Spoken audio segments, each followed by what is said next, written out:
Hey everyone, I'm Joey. Today I'm going to teach you how to do the beginner balloon twisting technique of an ear twist, also known as a pinch twist. When you put an ear twist in the middle of a balloon, it makes the balloon go in an almost 90-degree direction. This is very useful to know if you are improvising a shape and need to create some sort of bend. You can also create a really strong joint by adding ear twists to a joint. So I'm just scratching the very tip of the iceberg with what can be done with ear twists. I have no doubt you guys are going to create some amazing things using this technique. The supplies you're going to need are of course a balloon twisting balloon. Unless you have lungs of steel, I highly suggest a hand inflator. This one is a dual action pump, which means it shoots air out the end when you pull it out and when you push it in. Very convenient, I highly recommend it. You can use whatever brand of balloon twisting balloon you'd like. I've tried almost all of them. The dollar store, Amazon, Walmart, Party City, Qualitex, Sempertex, Vitalitex, you name it, I've probably tried them. My favorite so far is Kugel balloons. There's a link in the description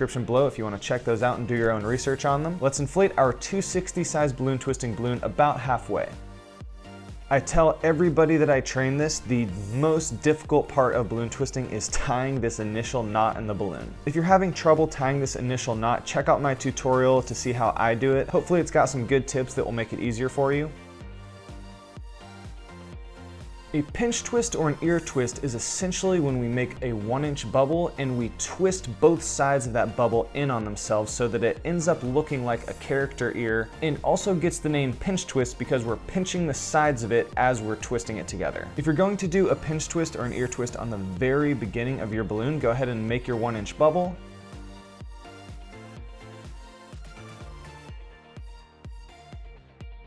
And you're going to want to fold this bubble down and hold the nozzle with the same hand that you are holding on to the rest of the balloon with. Put pressure right below this knot with your free hand. You want to put pressure on the side of the balloon that has the tail on it, the deflated part, because there's room for the air to go. If I put pressure above this knot on this 1-inch bubble, air is trapped in there and it's more likely to pop. So I'm going to put pressure right here towards this nozzle, and then with my free hand, pull this 1-inch bubble out and twist it around, probably about 5 to 7 times.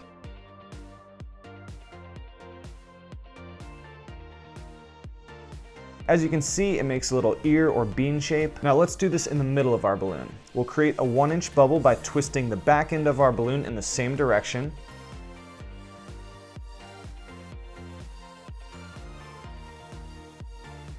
Then we're going to fold both sides down on each other so that this 1-inch bubble is facing up. I'm going to grab both sides with one hand so that I have a free hand. I'm going to squeeze in right under these two twists, and with my free hand I'm going to pull out this 1-inch bubble and twist it around, again, probably 5 to 7 times. A good way to prevent popping is to squeeze it so much that your fingers are almost touching, so that when you're twisting your ear twist around, you're not rubbing it on the other aspects of the balloon, it's just rubbing on your skin. When the balloon rubs against itself, it creates friction and terrible sounds and is more likely to pop.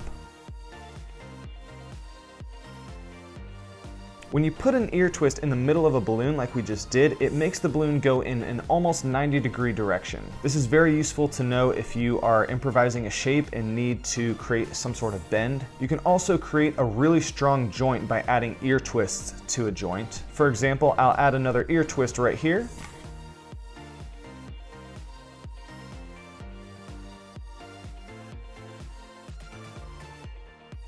And now I can orient the rest of my balloon in just about any direction. I can have it going straight up, I can have it coming out to the side. I can even make an acute angle with this balloon if I add a third ear twist.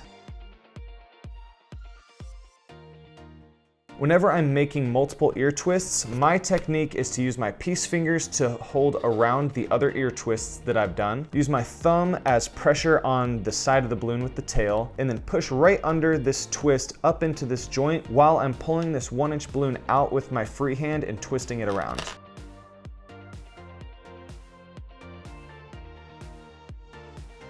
And if I line up all of my ear twists, it will create that acute downward angle. You can also orient this triple ear twist a little differently to create a very strong joint, so that even if you're waving something around, it's gonna end up essentially in the same spot. So I'm just scratching the very tip of the iceberg with what can be done with ear twists. I have no doubt you guys are gonna create some amazing things using this technique, and I hope to hear about them in the comments below. If this was helpful, smash that like button for the YouTube algorithm. It really helps my channel, and it's a super small free way that you can show your support. Subscribe for more balloon twisting, balloon decorating, personal finance, pranks, adventures, and anything else that I find relatively helpful or entertaining. Good luck on your balloon twisting journey. I'm Joey. I'll see you next time.